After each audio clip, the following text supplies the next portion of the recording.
வணக்கம். என்னதான் நாளுக்கு நாள் டெக்னாலஜி வளர்ந்தாலும் 80 மற்றும் 90களில் பிறந்தவர்கள் அனுபவித்த சந்தோஷங்களை எத்தனை கோடி கொடுத்தாலும் வாங்க முடியாது. மறைந்து போனாலும் இன்னும் பலரது நினைவுகளில் மறந்து போகாத பொக்கிஷ நிகழ்வுகளை நாமும் தெரிந்து கொள்ளலாம்.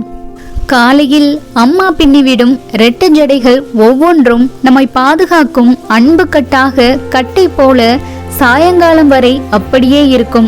அந்த அளவுக்கு இறுக்கமாகவும் வலுவாகவும் இருக்கும். சின்ன சைக்கிள் பெரிய கனவு. காலையில் பள்ளிக்கு சைக்கிளில் செல்லும் அந்த வழி நம் வாழ்க்கையின் முதல் சுதந்திர பயணமாகும். பள்ளியில் அடிக்கும் அந்த மணி நம் மனதில் தேங்கி இருக்கும் சந்தோஷத்தை வெளியில் தள்ளும் மந்திர ஒளி போல இருக்கும். வேகமாக ஓடி வந்து வாசலில் இருக்கும் பாட்டி கடையில் மாங்காய், சோளக்கருது, நெல்லிக்காய், ஜூஸ், ஜவ்வு மிட்டாய் போன்ற பல ருசியான தீனி பண்டங்களை வாங்கி சுவைப்பது அளவற்ற சந்தோஷமாகும். அதேபோல் பள்ளி முடிந்து திரும்பி வரும்போது மழை ஏதும் வந்தால் பேக்கை வைத்து தலையை மறைத்து கொண்டு ஒதுங்குவதும், மழை முடிந்ததும் தேங்கி இருக்கும் தண்ணீரில் விளையாடுவதும் அளவற்ற சந்தோஷமாகும். அப்போது பள்ளிகளில் பெரிய வசதிகள் கிடையாது. ஆனால் மரங்கள் தவறாமல் இருக்கும். மரத்தடியில்தான் பாடம், பரீட்சை என எல்லாமே. மேசையில் தவறாமல் பெரிய கம்பு ஒன்று இருக்கும். அதில் அடித்தால் அடி ஒவ்வொன்றும் இடி போல விழுமாம். பொதுவாக அந்த காலத்தில் வீட்டில் பெரியவர்கள், சிறியவர்கள் என எல்லாரும் உட்கார்ந்து உணவு உண்பது வழக்கமாக இருந்தது. காலையில் வாசலில் அம்மா கோலம் போட்டால் கூடவே எழுந்து உட்கார்ந்து ஆச்சரியமாக வேடிக்கை பார்ப்பது.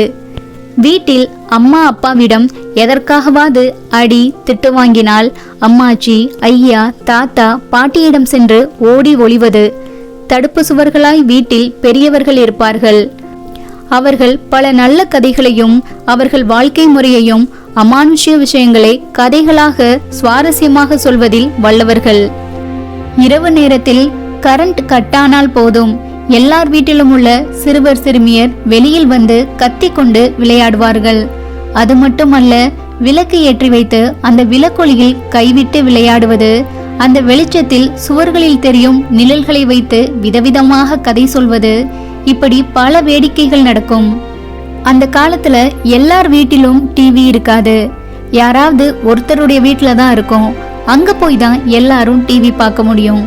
அதே போல் இரவு நேரத்தில் வெளியில் படுத்துக்கொண்டு நட்சத்திரங்களை எண்ணுவதும், நிலாவை வைத்து கதை சொல்வதும் போன்றே இரவு நேரம் செல்லும். விடுமுறை என்றால் போதும், யாரும் வீட்டில் தங்குவதே இல்லை.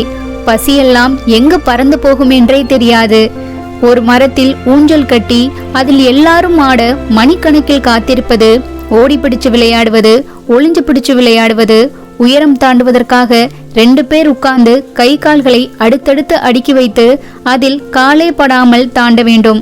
அதே போல் 1 ரூபாய் 2 ரூபாய்க்கு வாடகை சைக்கிள் எடுத்துக்கொண்டு ஊரையே வெயிலில் சுற்றி வருவது. அந்த சின்ன சைக்கிள் உலகையே பெரிதாய் காட்டும். சைக்கிளில் கொஞ்சம் பழகியதும் வீட்டில் இருக்கும் பெரிய சைக்கிளை எடுத்துக்கொண்டு குரங்கு பெடல் போட்டு ஊரையே வலம் வருவது பெரிய சாதனை போல தோன்றும். முக்கியமாக பம்பரம், கோழிக்குண்டு மணிக்கணக்கில் விளையாடி கொண்டிருப்பது. அதில் பம்பரத்தில் ஆகாய கோஸ் எடுப்பது பெரிய சாதனையாக பார்க்கப்படும். காட்டவாறு வைத்து குறிப்பார்த்து மாங்காய், புளியங்காயை அடிப்பது, பாதாம் மரங்களிலிருந்து அதன் காய்களை எடுத்து அதை உடைத்து சாப்பிடுவது, இதில் கிடைக்கும் சந்தோஷம் வேறெதிலும் இல்லை. மாட்டு வண்டியில் பின்னாடி தொங்கி செல்வது, சைக்கிள் டயர் ஓட்டி ஊரையே வலம் வருவது மிகவும் சந்தோஷமான ஒன்றாகும். விளையாடிவிட்டு தண்ணி தவித்தால் அடிப்பம்பு குழாய் ஒன்று இருக்கும்.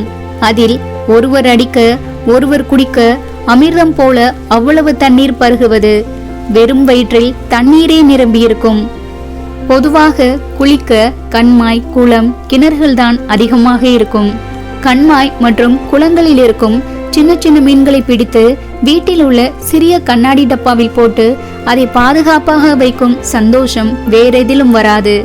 சொந்தங்கள் பக்கத்தில் இல்லை என்றாலும் எல்லா பண்டிகை நாட்களிலும் கிரீட்டிங் கார்டு தவறாமல் வீடு தேடி வரும். அந்த அட்டையை வாங்கும் மகிழ்ச்சியை வார்த்தைகளில் சொல்ல முடியாது.